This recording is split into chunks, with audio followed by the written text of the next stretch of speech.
Well, the weekend has begun, so let's get started on what we're going to do. For today's episode, we have, of course, three reviews. One is from MARIGOLD with Summer Shine Gold. We do have the Twin Stars Championship defended for the first time. That means Mai Sakurai and Mirai will defend the belts against the Passion Sisters, Naoya Ishikawa and Nanene Takahashi. And then we move on with Stardom. We continue with day 9 of the 5-star Grand Prix. We're only going to focus on the Blue Star A and B blocks only. And then, of course, as you all know, AEW Collision in Cardiff. We have some very interesting matches taking place, but the main event features who will be in the wild card to join the so-called patriarchy, House of Black, and the Bang Bang Gang. That is going to be the topic. And then, of course, we will have some news updates to give you guys updates what's been happening in the world of pro wrestling, such as what events or promotions are thrown out, what's booked, what matches are set, and other developments that are happening in the world of pro wrestling as we speak. So, let's get ready for another episode of Deleted Wrestle Zone.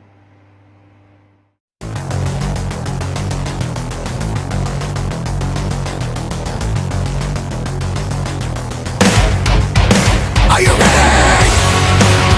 Get up, get up! Get up, get up! Get up, get up! Get up, get up! Get up, get up! Get up, get up! Hey everybody, welcome to the Deleted Wrestle Zone. All things that it's pro wrestling with AEW, NXT, New Japan Pro Wrestling, TNA, the National Wrestling Alliance, various promotions, wrestlers, matches, and championships. I am your host, J Rod here. So, if you are new to the channel, welcome. This is a channel where we do a lot of pro wrestling reviews from various promotions from not only here in the United States, but also in Japan, Mexico, Canada, Europe, the UK. Anywhere in the world pro wrestling is not as big, but it continues to grow. We also do discussion videos, talk about various topics such as the wrestlers themselves, the promotions, factions, storylines, whatever we want to talk about. We also do more news updates. If certain information was unable to be on this episode, we can put it on the next episode or on a separate video by itself. We also do real-time news updates to keep you guys on alert if something has happened in the world of pro wrestling that needs to be addressed ASAP. We also got the Unagi Sayaka Watch and various other cool things as well. So if you like what you see, please subscribe to us. So click on that subscribe button. You'll be getting a lot of daily reviews and other cool wrestling content as well. But if you like this episode, please give us a like on the like button or a nice comment in the description down below. Now, all introductions have been set aside. It's time to beam me up, Scotty. So, let's begin with MARIGOLD.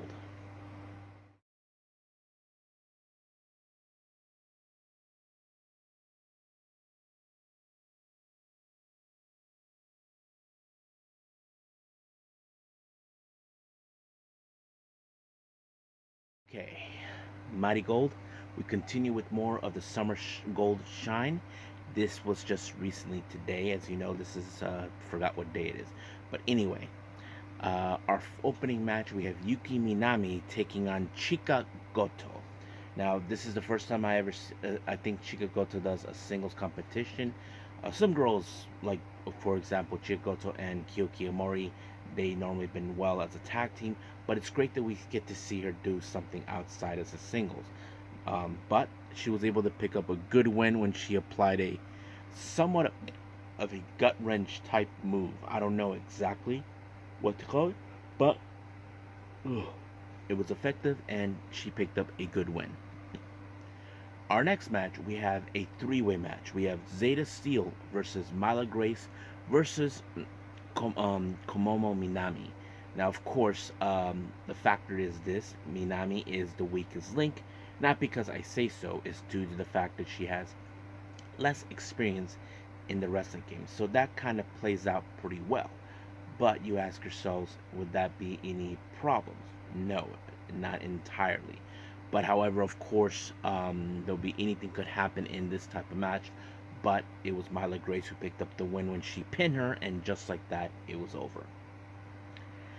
Next match, we have tag team action. We have Kizuna Tanaka and Victoria uh, Yuzuki taking on Mitsa Matsui and Natsumi Shozuki. Now, remember, we have seen Yuzuki and Tanaka. They are a very solid team.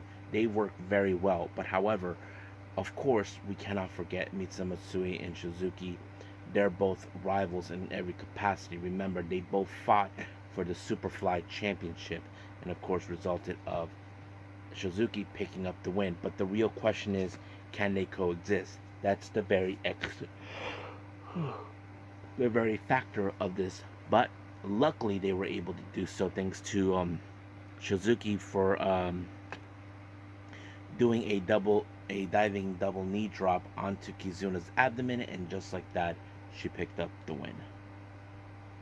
Now, our next match, we have Bozilla, Nagisa Nozaki, and Chiaki taking on Kyoki Omori, Utami Ayashida, and Miku Ano.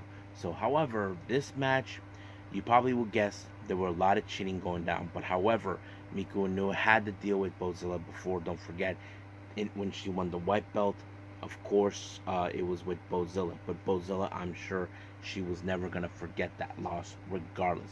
I mean, I'm sure that Nagisa, Chiaki, and Bozilla might have thought in their minds, if one of them is able to pick up a pinfall against Miku Ano, they would have had a shot of the unified United National Championship, the white belt. So that was common. But however, of course, we did see Chiaki with chairs and all that. But unfortunately, this match ended in a time limit draw after 20 minutes. So, not bad from there. Now, our next match is our main event. This is for the TwinStar Championship. Of course, our current tag champions, Mai Sakurai and Mirai, defend their belts for the first time against the Passion Sisters, Nao Ishikawa and Nanane Takahashi. Now, this is their first defense. Remember, they won the right to become tag champions. So I have to say there was some pretty good moments coming from both sides. But unfortunately, this match ended with surprise, surprise, Mai Sakurai applying the Glorious Driver. Let me get close to the camera so you can hear my lips again. Glorious Driver. That's right. It's the same Glorious Driver that was used by none other than Julia. Now, some of you may question that, but however, I do have information and I'm willing to share that with you guys at the news update. So stay tuned for that. So they were able to, of course, retain the belt. The person who received the Glorious Driver was Nao Ishikawa, and eventually, of course, Mirai and Mai Sakurai won the match. However, during a promo, Nana Takahashi got close to Mai Sakurai. I don't know what they said, but however, I knew that these two were going to issue this challenge. I think it was somehow meant to be, and we're talking about the Twin Towers. We're talking about Chika Goto and, of course, Kyoki Omori. I mean, many people might have thought that the Twin Towers should have been the first tag champions, but no, it was not. So we'll see what happens until then. But of course, we do know that the following day is the final farewell of Julia, and hopefully we get to see that. But I'll talk more about that later on. So right now, let's move on with Stardom.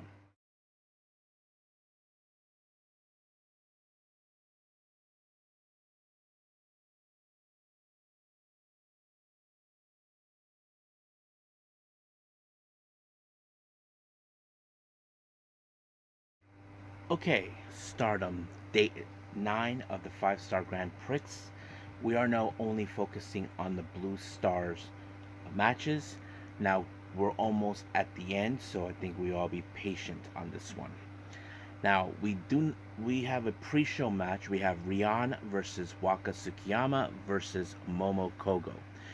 Nothing too significant on this one, but I can tell you this match ended with Waka applying that one suplex move that she nearly tried for a long time, which allowed her to pick up the win. Now, before the start of the show, we had a surprise visit from Ami Suri, who we haven't seen her before the start of the tournament. Now, remember, she was supposed to be participating in this tournament, but due to an injury, it forced her to a draw. But however, she gave her spot to Rana Yagami. So the entirety of it, she was watching it. But luckily for her, she gets to see the person who replaced her, and that's exactly what happened. So we opened up with the Blue Star B block match. Rana Yagami versus, of course, this year's Cinderella Hanan. Now, I know some of you may think, okay, Hanan is gonna win this one, but to my surprise, somehow Rana Yagami was able to pick up a very upsetting win and at the same time come up with a brand new move that's called the Paradiddle, and that gave her a time to win the match, giving her her next 2 points with a total of 5. However, she actually told how happy she is that she pinned the this year's Cinderella, but at the same time happy that Ami Suri was there. So, and of course, Hanan hasn't forgotten. Remember, there's still some issues between Hanan and Ami Suri. It was Ami Suri who defeated Hanan for the future belt. So we'll see what happens down the line with them. Now let's jump in with the Blue Star A block.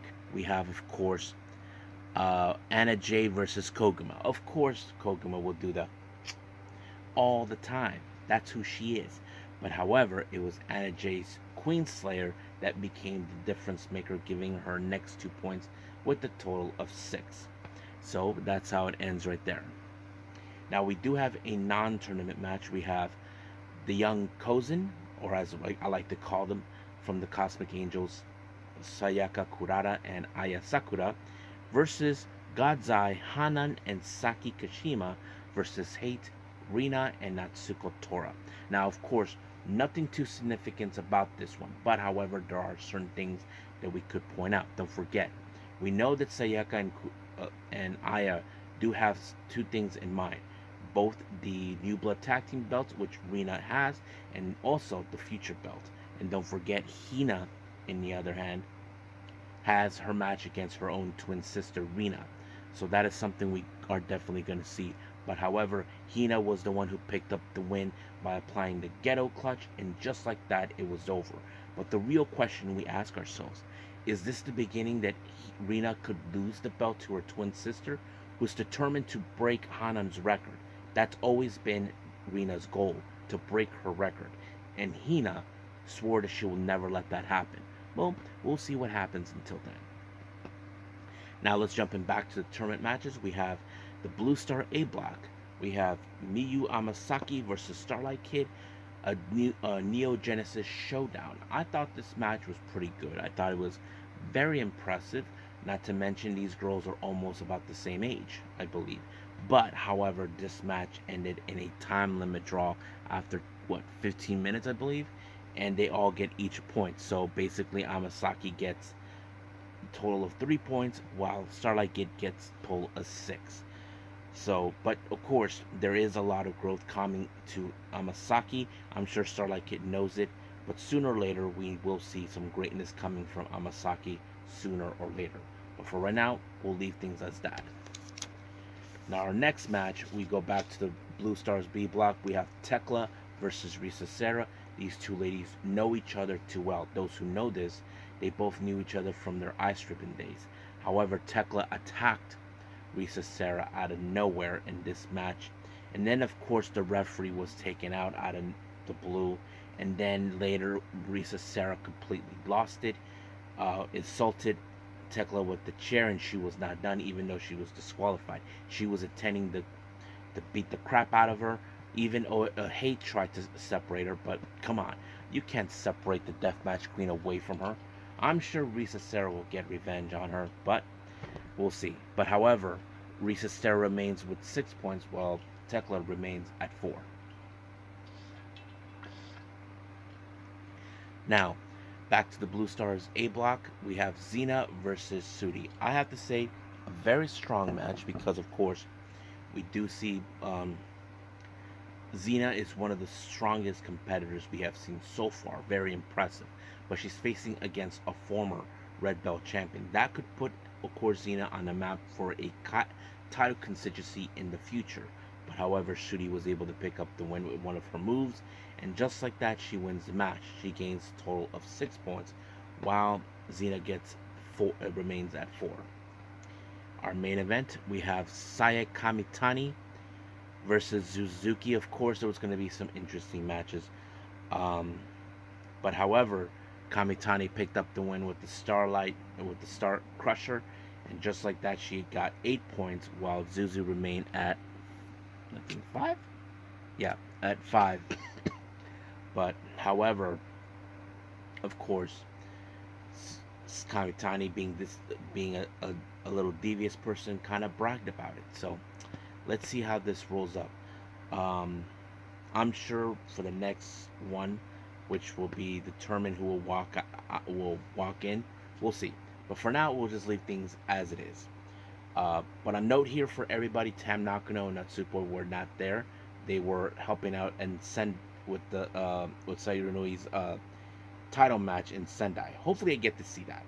But for now, we'll end things from there. But let's move on with AEW Collision.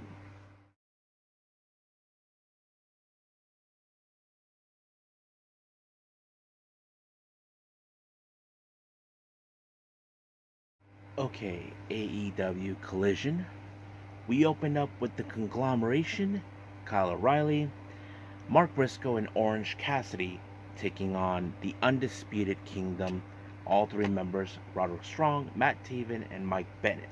Now, of course, Tomohiro Ishii was in ringside, just staying silent, being like this.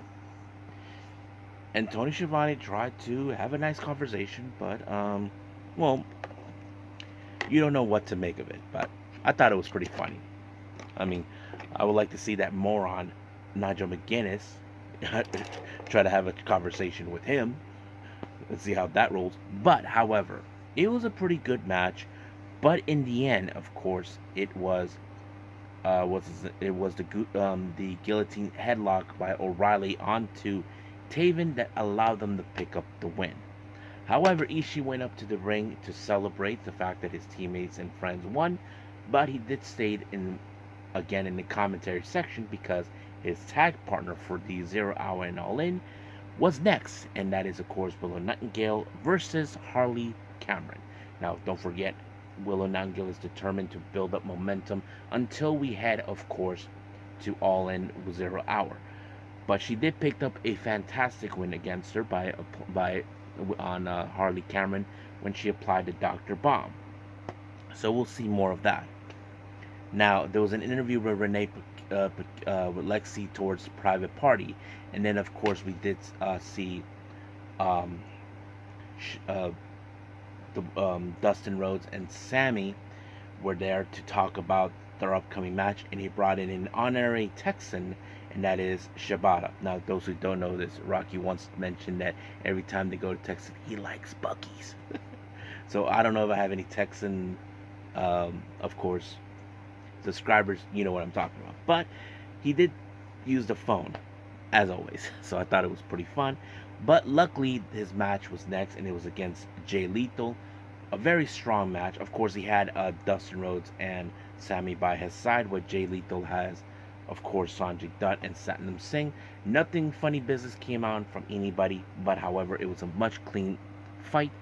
Shibata picked up the win by doing the R-bar, and just like that, it was over.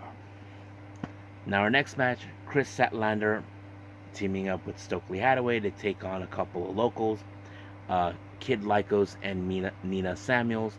Well, this match ended with, of course, Chris Statlander doing a, what was it again? Oh, yeah, Blue Thunder Bomb on Kid Lycos, but had Slam, of course, Roderick Strong, no, Stokely Hathaway to pick up the win, and just like that, it was over. Now, our next match, we have Hook versus Big Bill. Of course, this is coming up before we head to All In, where Hook will take on Jericho for the FTW belt. Of course, Brian Keith was going to get involved, which was No surprise to me. But luckily, it was, of course, a red rum that allowed him to pick up the win. I don't know if you noticed, the people in Cardiff were siding with Big Bill instead of Hook. But, of course, Jericho maybe should be concerned, or we'll see what happens. Now, our next match, we have Ari Daivari versus Jeff Jarrett. Pretty good match, very strong, but it was, of course, Jeff Jarrett with the strobe that allowed him to pick up the win. Now, our next match, this is the wild card match. Whoever wins this one will join, of course, the Patriarchy, um, the Bang Bang Gang, and the House of Black in a London ladder match for the World's Trios belt.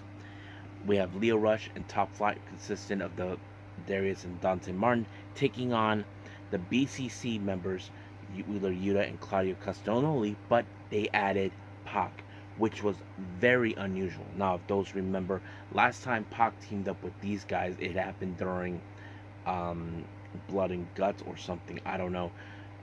Things went out of control between Pac and Claudio. Seems like they were able to put that to the side and they were able to work cohesion. But of course, it was Pac who picked up the win with the broken arrow onto Lio Rush, and this allowed him to have his Wembley moment. Now, as soon as the match was over, um, Christian Cage shows up. Of course, he was going to try to take them out because he has no intentions of losing the Trios belt. And then, of course, the Bang Bang Gang and House of Black showed up, and all hell broke loose. But of course, Christian Cage, being the coward that he is, ran away. But sooner or later, someone's going to catch up to him. But we'll see what happens in All In. So I hope you guys are ready. I'm ready. So we'll wait for that. I think we're done right now for this. Let's move on with our last and final thing, news update.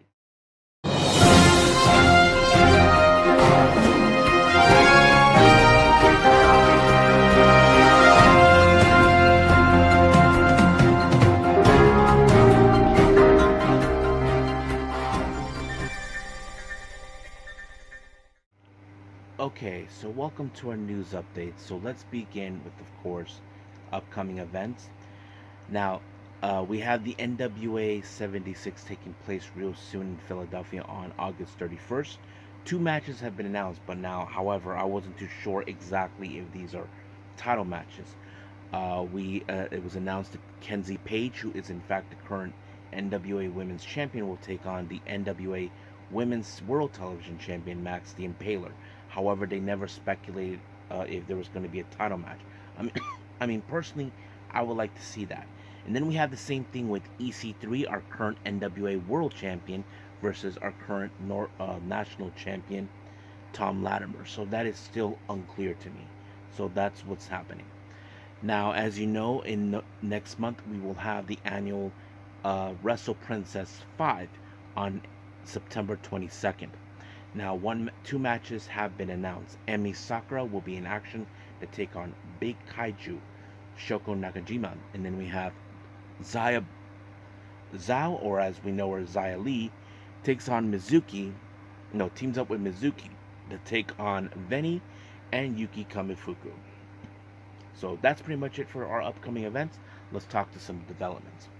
Recently, in the much recent Ice Ribbon show, we had this Yoshi wrestler named Manami Katsu, a former wrestler from JWP, made her appearance and announced that she will be joining now full-time with Ice Ribbon. She'll make her return to the ring on September 23rd in Yokohama Radiant Hall. So there'll be more information about her. I don't know much about her, but I'll see what I can do. Now, excellent news coming from Claudio Castagnoli, as you all know, participated in the annual CML Grand Prix, and he is now this year's winner. He deserved it. He defeated Volador Jr., so that's pretty great for him. Now for some interesting things that are other things that we... Now, Mercedes Mone was asked about the difference between WWE and AEW, and I think some of you may or may not appreciate that, especially if I do have any WWE fans in general who just thinks it. But this is what she said. The difference between AEW, the two AEW and WWE companies, is night and day. WWE, you have no idea what you'll be doing week to week. But here I have this space in my head, along with Tony and with my friend and personal writer Jennifer Pittman. There's time to sit down and really plan out the kinds of stories we want. I'm truly genuinely respected and really seeing in the way I sometimes haven't before. I love it much here. So basically, she compared what's the difference. I mean, it's true. I mean, when it comes to matches in WWE, it's a 50-50 chance. WWE, I mean, AEW was more like they already know what they're going to do. So that sort of thing. Recently, Mio Shirai, the sister of current WWE superstar Io Sky, was brought into the spotlight again about asking if she'll participate in the last match for in the gauntlet match for Julia and Marigold. Well, apparently it's not going to happen. Now, this is what she said, and I'm going to clarify on a few things about this. Personally, I just how the wrestlers feel. Suka will go, Fujimoto, of course. Julia will go, then they can do as they like. But I've already written on X. I don't want to be involved with that company. If Suka is going, then I guess there's nothing I can do. Fujimoto is our one and only, so Suka's word is absolute. I want to beat her up Julia on her to beat Julia on my behalf. Now, some of you may question what exactly is that supposed to mean coming from Mio. Well, here's the thing. She has nothing against Julia, and from my understanding, her issues are with Rossi. Yep, guys, the Hat Man himself, Rossi Ogawa. Her issues are with him. Now, I don't know what type of problems she has towards him. We know Asuka has problems with him too, but we don't know. I mean, Kenny Omega talked about him, that there was certain things about him, and then of course Rossi defended himself, saying that Kenny is trying to bring him down. There are times we ask ourselves, are these stories about whatever they know about him? It's true. I don't know, but it makes sense. If Mio doesn't want to go there because Rossi's there, it's understandable. So we'll see what happens. Now, Mai Sakurai recently has been speaking about certain things. Let me pull that up again.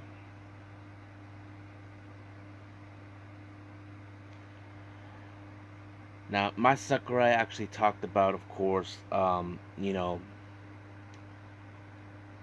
night before her match, she felt like she was being guided by Hana Kimura, who she never met. Something like that. And this is what she said. I never actually met Hana-san, but I said hello to her in my dream. I don't remember what we talked about, but I thought it have been a message saying make up with Julia and have a good match. That was when my mood changed completely. I was able to face the match with my head held high. I mean, she did a pretty good, amazing performance. I'm not gonna lie, but she did it pretty good. But of course, she talks about using Julia's glorious driver, and this is what she said. It's a move that she gave me, and she said, I want you to use it when it matters. From now on, I want to make it my own. I want to become a wrestler worthy of the move. So basically, she has the blessing of Julia, which is good. And she often said, reflect on her match with Julia. She said, I'm really glad that I got to fight Julia in the end. I'm grateful that she helped me bring out a side of myself that I never known before. But instead of people saying that was the best match, I want people to uh, say you changed so much since that time. So yeah, it makes sense. So that's pretty much what us about Masakura. Let's talk about Azumi.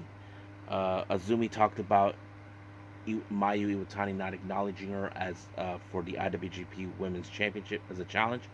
I think the reason I was unable to secure a shot of the IWGP, even though I beat Mayu, was because I wasn't convincing enough. If I go through the tournament undefeated and win, no one can say anything, right? I want to win and challenge for the IWGP belt held by Mayu. I will definitely wear that belt. So basically, there's that. And then she talks about, of course, facing Starlight Kid uh, uh, on the 31st, and this is what she said. I always said I always want to make it into the five-star finals. Our goal, so I want to make it this year.